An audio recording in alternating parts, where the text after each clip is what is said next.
Hello दोस्तों, आप सभी का स्वागत है एसके टेक्निकल क्लासेस में। तो चलिए दोस्तों, आज नेक्स्ट पार्ट पे बात करेंगे। इससे पिछला वाला अगर बाकी का पार्ट नहीं देखे हैं तो आप लोग जाइए वहाँ से चेक कीजिए, प्ले लिस्ट में मिल जाएगा। यानी कि T2 संभावित प्रश्न 2023 जो यानी कि इस बार T2 में क्वेश्चन आएगा।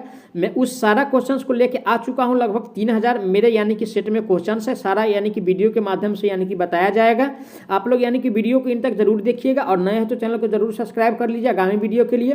तो चलिए आज का सबसे पहला प्रश्न से स्टार्ट करते हैं। आज का सबसे पहला प्रश्न है शक्ति की एसआई यानी कि यूनिट क्या होती है। किसका पूछ रहा है? यानी कि शक्ति का पूछ रहा है। ठीक है। और दोस्तों यानी कि शक्ति का एसआई यूनिट हमको बताना है। ठीक है। किसका? यानी कि शक्ति का एसआई यूनिट बताना है। तो ऑप्शन ए में कह रहा है यानी कि हेनरी। ठीक है। ऑप्शन ए में कह रहा है हेनरी, बी में कह रहा है दोस्तों यानी कि वाट, सी में कह रहा है किलोवाट घंटा, डी में कह रहा है वाट घंटा। तो दोस्तों यानी कि शक्ति का जो यूनिट होता है यानी कि वाट होता है। क्या होता है? वाट होता है। ऑप्शन नंबर किस में दिया है? यानी कि वाट। ऑप्शन नंबर यानी कि बी में दिया हुआ है। राइट आंसर की बात किया जाए तो ऑप्शन नंबर बी सही हो जाएगा। अब चलिए आज का अगला प्रश्न पे चलते हैं। आज का अगला प्रश्न यानी कि विद्युत का सर्वोत्तम चालक कौन सा है। ठीक है। तो देखिए ऑप्शन ए में दिया है कॉपर तो चालक है ही, सिल्वर भी चालक है, एल्युमिनियम भी चालक है और लोहा भी चालक है। लेकिन सबसे अच्छा वाला चालक हमसे पूछ रहा है। तो दोस्तों यानी कि सबसे अच्छा जो होगा यानी कि सिल्वर हो जाएगा। ठीक है। अकॉर्डिंग टू यानी कि ऑप्शन के हिसाब से सबसे अच्छा चालक यानी कि सिल्वर होगा, जिसको यानी कि चांदी बोला जाता है। ठीक है। तो right answer option number B हो जाएगा। उसके बाद जो आएगा दोस्तों यानी कि कॉपर आएगा। ठीक है। उसके बाद यानी कि एल्युमिनियम आएगा, उसके बाद यानी कि लोहा आएगा। तो ऐसे यानी कि इसका ग्रुप है। अब चलिए आज का अगला प्रश्न पे बात करते हैं। आज का अगला प्रश्न दिया है यानी कि यदि 10 प्रतिरोधी जिनका मान प्रत्येक का 10 ओम है और सभी समानांतर में कनेक्ट है तो यानी कि तुल्य प्रतिरोध कितना होगा। क्या कह रहा है दोस्तों? यानी कि 10 है और यानी कि सारा जो जुड़ा हुआ है दोस्तों यानी कि किसमें? यानी कि समानांतर में है। तो क्या हो जाएगा? तो आर डैश बराबर आर बटा यानी कि एन हो जाएगा। तो आर का मान कितना दिया है? 10 दिया है और एन जो संख्या है कितना है? 10 है। तो 10 बटा 10 बराबर में कितना हो जाएगा? यानी कि 1 हो जाएगा। और 1 जो होगा दोस्तों यानी कि ओम में होगा। ऑप्शन नंबर किस में दिया है? यानी कि 1 ओम। तो ऑप्शन नंबर सी में दिया है 1 ओम। राइट आंसर की बात किया जाए तो ऑप्शन नंबर यानी कि सी सही हो जाएगा। ठीक है। अब चलिए अगला प्रश्न आज का दिया है यानी कि वह यंत्र जो करंट को डिस्कनेक्ट करता है किस नाम से जाना जाता है। ठीक है। जो करंट को यानी कि डिस्कनेक्ट करेगा वो किस नाम से जाना जाता है? तो दोस्तों वो जो जाना जाता है यानी कि गैल्वेनोमीटर के नाम से जाना जाता है। किससे? गैल्वेनोमीटर के नाम से। ऑप्शन किस में दिया है? गैल्वेनोमीटर। ऑप्शन नंबर ए में दिया हुआ है। राइट आंसर की बात किया जाए तो ऑप्शन नंबर ए सही हो जाएगा। अब चलिए आज का अगला प्रश्न पे बात करते हैं। आज का अगला प्रश्न दिया है यानी कि एक परिपथ में एक प्रतिरोध जो कि 100 ओम का है 2 एम्पियर करंट का वाहन करता है। उस प्रतिरोध में के अक्रॉस वोल्टेज क्या होगा। ठीक है। तो दोस्तों यानी कि इसका जो अक्रॉस वोल्टेज होगा वो हमको बताना है। ठीक है दोस्तों। यानी कि V बराबर जो फार्मूला होता है यानी कि I और इंटू में यानी कि R होता है। क्या होता है? V बराबर I और इंटू में R होता है। तो चलिए V बराबर यानी कि I का वैल्यू कितना है? यानी कि 2 दिया है और R का वैल्यू कितना है? यानी कि 100 ओम दिया है। अब इसको मल्टीप्लाई कीजिए। 100 दूना कितना हो रहा है? यानी कि 200 वोल्ट हो जाएगा। ऑप्शन किस में दिया है? 200 वोल्ट। ऑप्शन नंबर सी में दिया हुआ है। राइट आंसर की बात किया जाए तो ऑप्शन सी हो जाएगा। ठीक है। अब चलिए अगला प्रश्न है इनमें से किसका लगभग शून्य प्रतिरोध ताप गुणांक होता है। यानी कि 0 जो होता है दोस्तों यानी कि किसका यानी कि ताप गुणांक होता है। ठीक है। तो यानी कि पोर्सिलिन का तो बहुत ज़्यादा होता है, चांदी का भी नहीं होता है दोस्तों और कार्बन का भी नहीं होता है। तो दोस्तों यानी कि 0 के आसपास जो होता है यानी कि 0.00 और 0.1 जो होता है यानी कि मैग्नीन का होता है। किसका? मैग्नीन का होता है। ऑप्शन नंबर किस में दिया है? मैग्नीन। ऑप्शन नंबर यानी कि डी में दिया हुआ है। राइट आंसर की बात किया जाए तो ऑप्शन नंबर डी सही हो जाएगा। अब चलिए आज का अगला प्रश्न पे चलते हैं। आज का अगला प्रश्न इनमें से यानी कि सभी वाट के तुल्य है किसको यानी कि छोड़कर। यानी कि किसको छोड़कर यानी कि सभी वाट के तुल्य है। ठीक है। तो ऑप्शन ए में दिया हुआ है दोस्तों यानी कि एम्पियर स्क्वायर और ओम। ठीक है। तो ये तो यानी कि है जूल सेकेंड भी है यूनिट और एम्पियर गुने वोल्ट भी है। तो इनमें से यानी कि सारा जो दिया हुआ है दोस्तों ये सब है ही। तो राइट आंसर ऑप्शन इसका डी हो जाएगा। ठीक है। अब चलिए अगला प्रश्न आज का यदि 2 प्रतिरोध श्रेणी में लगे हैं तो यदि ऑप्शन ए में करें यानी कि दोनों अलग अलग समान करंट वाहन करते हैं। ठीक है। बी में है यानी कि दोनों में करंट का योग शाखा के करंट के बराबर हो। सी में है दोनों परिपथ में यदि समान करंट पास हो, ठीक है। और डी में इनमें से कोई नहीं। तो दोस्तों यानी कि राइट आंसर की बात किया जाए तो दोनों प्रतिरोध से जो होगा यानी कि समान करंट पास हो, तो राइट आंसर ऑप्शन सी हो जाएगा, ठीक है। प्रश्न है इनमें से किस पदार्थ में निगेटिव प्रतिरोध ताप गुणांक होता है। किस क्या पूछ रहा है दोस्तों, यानी कि ऋणात्मक ताप गुणांक पूछ रहा है, ठीक है। और दोस्तों यानी कि ऋणात्मक ताप गुणांक जो होता है ऑप्शन ए में कह रहा है कॉपर। कॉपर का तो नहीं होता, नहीं एल्युमिनियम का होता, नहीं पीतल का होता है, लेकिन दोस्तों कार्बन का जो होता है यानी कि ऋणात्मक ताप गुणांक होता है, ठीक है। तो राइट आंसर की बात किया जाए तो ऑप्शन नंबर इसका यानी कि डी सही हो जाएगा, ठीक है। अब चलिए आज का नेक्स्ट प्रश्न यानी कि आवेश का मात्रक क्या है, ठीक है। यानी कि आवेश जो होता है यानी कि किसका मात्रक है, ठीक है। तो ऑप्शन ए में कह रहा है एम्पियर सेकेंड, ठीक है। यानी कि एम्पियर सेकेंड होता है यानी कि आवेश का, ठीक है। और बी में क्या कह रहा है दोस्तों, यानी कि एम्पियर वोल्ट नहीं होता है और कूलाम भी होता है, ठीक है। तो इनमें से दोस्तों यानी कि सही जो होगा यानी कि ए और सी दोनों होगा। तो राइट आंसर की बात किया जाए तो ऑप्शन डी हो जाएगा, क्योंकि दोस्तों एम्पियर सेकेंड भी आवेश का मात्रक होता है और कूलाम प्रति सेकंड भी आवेश का मात्रक होता है। तो राइट आंसर इसका डी हो जाएगा। अब चलिए अगला प्रश्न, यदि एक यानी कि प्रतिरोध का यानी कि मान 0 और 1 ओम है तो इसमें ऐसे कौन सा रंग समूह होगा, ठीक है दोस्तों। तो इसके लिए एक ट्रिक है, आप लोग याद रखिएगा हमेशा के लिए। इसका जो होता है यानी कि BROY great very good white, ठीक है। उसके बाद सिल्वर और गोल्ड का याद कर लीजिएगा। देखिए दोस्तों ये जो आता है यानी कि 0 पे आता है, ठीक है। ये जो आता है 1 पे आता है, ये 2 पे आता है, ये 3 पे आता है, ये 4 पे आता है, ये 5 पे आता है, ये यहाँ 6 पे आता है, ये 7 पे आता है, ये 8 पे आता है, ये 9 पे आता है, ठीक है। ऐसे करके आता है दोस्तों। तो देखिए दोस्तों यानी कि किसका 0 का पूछ रहा है, तो 0 किसका है यानी कि ब्लैक का है। तो चलिए काला ऑप्शन नंबर ए ही में दिया है, तो ऑप्शन नंबर ए में जो दिया है ना काला, अब देखिए किसी में काला है ही नहीं। तो राइट आंसर जो होगा यानी कि यही होगा, आप लोग चेक कर लीजिएगा बना करके, ठीक है। तो right answer option number A सही हो जाएगा। अब चलिए आज का अगला प्रश्न पे चलते हैं। आज का अगला प्रश्न, इनमें से ओम का नियम किस पर लागू नहीं होता है, ठीक है दोस्तों। यानी कि ओम का नियम जो लागू नहीं होता है वो यानी कि सेमीकंडक्टर पे लागू नहीं होता है। किस पे, यानी कि सेमीकंडक्टर पे यानी कि लागू नहीं होता है। ऑप्शन नंबर किस में दिया यानी कि सेमीकंडक्टर, तो ऑप्शन नंबर ए में दिया हुआ है। तो राइट आंसर की बात किया जाए ऑप्शन ए सही हो जाएगा, ठीक है। लेकिन दोस्तों डीसी सर्किट पे लागू होता है, छोटे प्रतिरोध पे और उच्च धाराओं पे भी लागू होता है, नहीं होता है ए पे, ठीक है। अब चलिए अगला प्रश्न आज का, किसी पदार्थ का विशेष प्रतिरोधी यानी किस मात्रा में मापा जाता है। यानी कि प्रतिरोध, विशेष प्रतिरोध कार्य यानी कि विशिष्ट प्रतिरोध किस में मापा जाता है वो हमको यानी कि बताना है, ठीक है दोस्तों। यानी कि विशेष प्रतिरोध जो मापा जाता है यानी कि ओम मीटर में मापा जाता है। किस में, ओम मीटर में मापा जाता है। ऑप्शन नंबर किस में दिया है यानी कि ओम मीटर, ऑप्शन नंबर सी में दिया है। राइट आंसर की बात किया जाए तो ऑप्शन सी हो जाएगा। अब चलिए अगला प्रश्न, इनमें से किसकी प्रतिरोधकता सबसे कम होती है, ठीक है। तो दोस्तों ऑप्शन ए में यानी कि जिंक, बी में लेड दिया है, सी में यानी कि मरकरी और डी में दिया है कॉपर। तो सबसे कम जो होता है दोस्तों यानी कि अकॉर्डिंग टू ऑप्शन के हिसाब से तो यानी कि कॉपर का होता है। किसका, और सबसे कम जो होता है दोस्तों ये चांदी का होता है। तो राइट आंसर की बात किया जाए कॉपर हो जाएगा, ठीक है। ऑप्शन नंबर डी हो जाएगा राइट। अब चलिए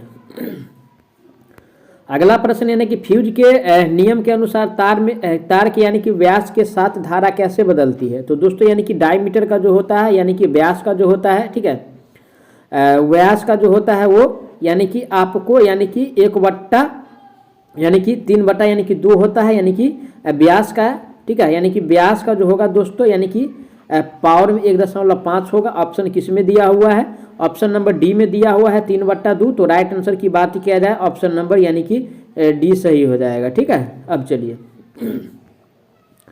अगला प्रश्न दिया है आज का, यानी कि ओम के नियम की यानी कि सार्थकता की शर्त क्या है, ठीक है। तो ऑप्शन ए में प्रतिरोध एक समान होना चाहिए, ठीक है। और बी में कह रहा है दोस्तों, बी में कह रहा है यानी कि करंट प्रतिरोध के समानुपाती होना चाहिए, ठीक है। चलिए सी में कह रहा है दोस्तों यानी कि प्रतिरोध वाउंड होना चाहिए, ठीक है। और डी में कह रहा है धनात्मक प्रतिरोध ज़्यादा होना चाहिए। तो दोस्तों ये जो होता है आपको यानी कि प्रतिरोध जो है यानी कि वाउंड होना चाहिए। ऑप्शन किस में दिया है, ऑप्शन नंबर सी में दिया है। तो right answer option number C हो जाएगा। दोस्तों ये सारा प्रश्न को मिस करके नहीं जाइएगा एग्जाम से पहले, क्योंकि आप लोगों को सिलेक्शन दिलाएगा ये प्रश्न, ठीक है। अब चलिए अगला प्रश्न है ओम का नियम किस पर लागू नहीं होता है, ठीक है, तो बताना है हमको। तो दोस्तों ऑप्शन ए में जो दिया है यानी कि वैक्यूम ट्यूब, ठीक है, यानी कि वैक्यूम ट्यूब दिया हुआ है।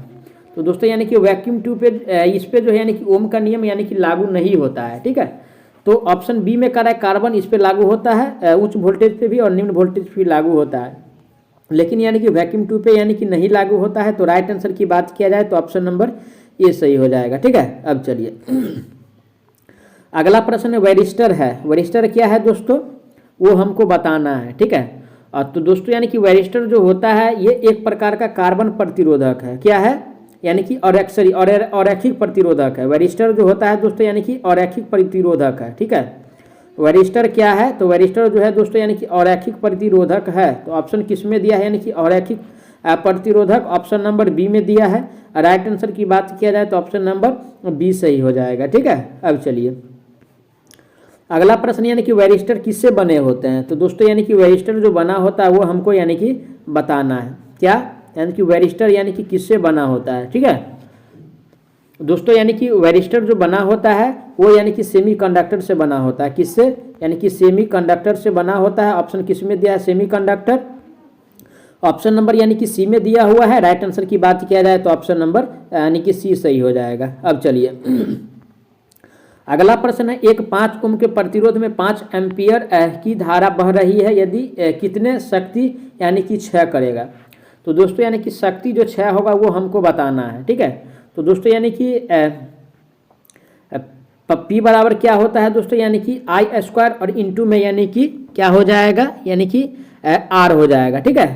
तो चलिए आई का वैल्यू कितना दिया है, यानी कि 5 दिया है, तो 5 का स्क्वायर यानी कि 25 और गुना में आर का वैल्यू 5 दिया है, तो 25 पंचे कितना हो गया 125, और 125 जो होगा दोस्तों यानी कि वाट में होगा, ठीक है, क्योंकि पावर का पूछ रहा है। तो राइट आंसर ऑप्शन किस में दिया है 125 वाट, ऑप्शन नंबर ए में दिया हुआ है। राइट आंसर की बात किया जाए तो ऑप्शन ए सही हो जाएगा। अब चलिए नेक्स्ट प्रश्न यानी कि इलेक्ट्रिक बल्ब का तंतु किससे बना होता है, यानी कि फिलामेंट कह रहा है, ठीक है, यानी कि फिलामेंट कह रहा है, ठीक है। और दोस्तों फिलामेंट जो बना होता है यानी कि टंगस्टन से बना होता है, किससे, टंगस्टन से बना होता है।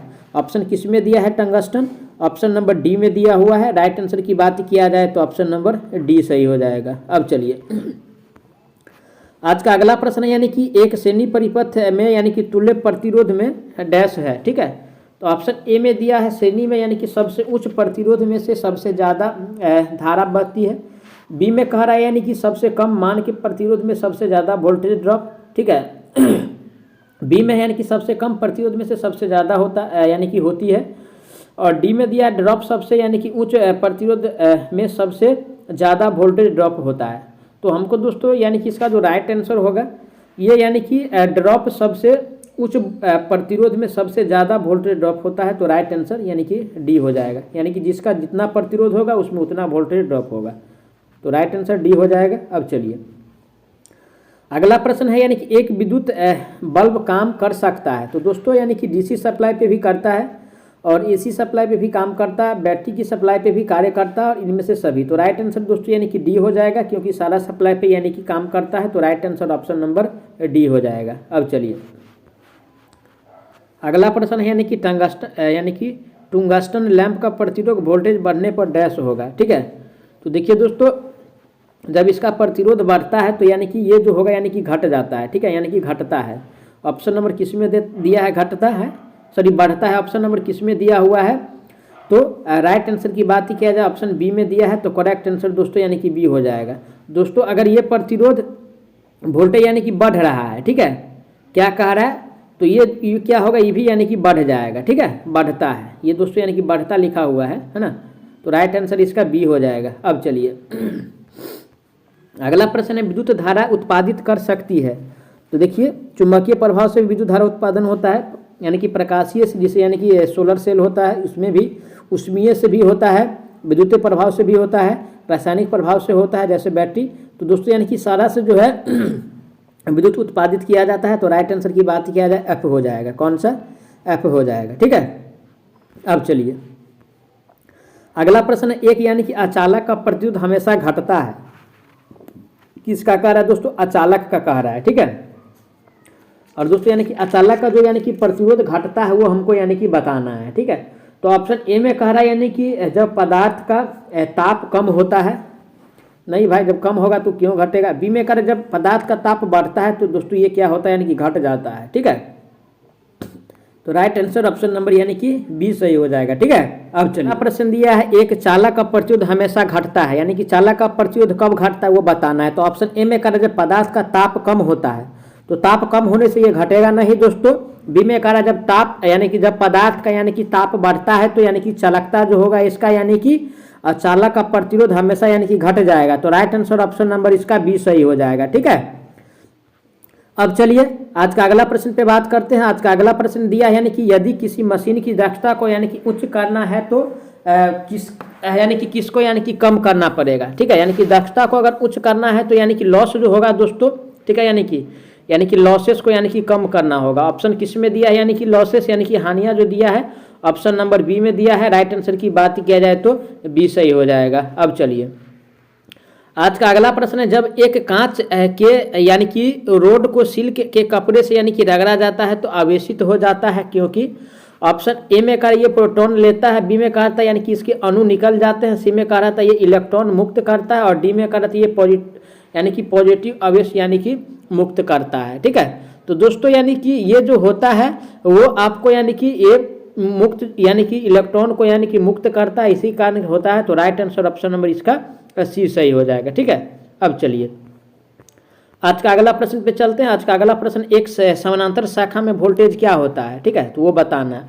धारा के समानुपात में यानी कि विभक्त हो जाता है। ठीक है, बी में कह रहा है यानी कि प्रतिरोध के समानुपात में विभक्त हो जाता है, सी में कह रहा है नियत रहता है, डी में कह रहा है उपरोक्त में से कोई नहीं। तो दोस्तों यानी कि ये जो होता है आपको यानी कि नियत रहता है। क्या होता है? नियत रहता है। ऑप्शन किस में दिया है? ऑप्शन नंबर सी में दिया है। राइट आंसर ऑप्शन सी हो जाएगा। अब चलिए आज का अगला प्रश्न दिया है कि किरचॉफ का वोल्टेज नियम क्या है। ठीक है, तो वो बताना है। ऑप्शन ए में कर एक बंद लूप में वोल्टेज का बीजगणित योग शून्य है। ठीक है भाई, ये तो है, ये है क्योंकि वोल्टेज का नियम कह रहा है और वोल्टेज का नियम से ही आंसर आएगा। ठीक है, तो राइट आंसर ऑप्शन यही होगा। इसका राइट आंसर ऑप्शन यही होगा। मैं आशा करता हूँ आप लोग अच्छा से सारा प्रश्न को समझे होंगे। अगर कोई भी प्रश्न में किसी प्रकार का डाउट है तो आप लोग कमेंट जरूर कीजिएगा। साथ ही साथ आप लोग नए हैं तो चैनल को जरूर सब्सक्राइब कीजिएगा, क्योंकि दोस्तों ये जो यानी कि एक्सपेक्टेड क्वेश्चन जो है 3000 और 4000 के बीच में हम एग्जाम से पहले अपलोड कर देंगे। तो आप लोग सारा वीडियो को देख करके जाइएगा, एग्जाम में आपको यानी कि पछताना नहीं पड़ेगा। ठीक है, तो चलिए मिलते हैं नेक्स्ट वीडियो में, तब तक के लिए जय हिंद।